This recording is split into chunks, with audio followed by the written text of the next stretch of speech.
votre chambre. La dédicace. Je suis vexé. Vous l'écrirez sur la dédicace. Bonjour, alors entre mes mains, je tiens un livre de vous, bien sûr, donc Nouvelles sous extasie. Donc j'aimerais savoir si vous l'avez vraiment écrit sous extasie, parce que j'ai commencé à lire quelques pages hier, et je peux vous dire que c'est... vu que j'étais pas sous... Je sais pas si vous étiez sous cet effet de drogue, mais c'était assez drôle, justement. J'ai bien aimé, ça se lisait rapidement, fluidement, comme vous dites.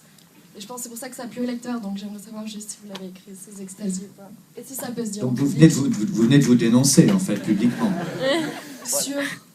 Si Non, vous avez cru pas que du tout, pas du j'étais... tout. Ça peut vouloir dire que vous avez déjà consommé le produit.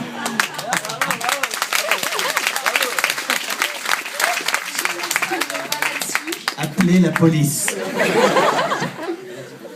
Oui, non, mais bien sûr, c'était à l'époque où ce livre est sorti, c'était quelque chose de nouveau. Ces espèces de ce qu'on appelle les smart drugs, les drogues psychédéliques, pas psychédéliques, mais il y avait un autre mot, une sorte de chimie récréative.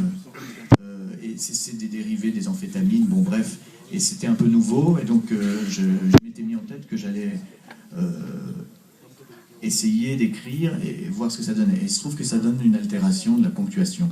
C'est vrai. C'est ce que j'ai pu voir, oui, en effet. Il y a beaucoup de phrases qui sont soit avec soit c'est une suite de questions, ou bien il y a une nouvelle aussi où chaque phrase est reliée à la suivante par 2 points, donc chaque phrase entraîne la suivante.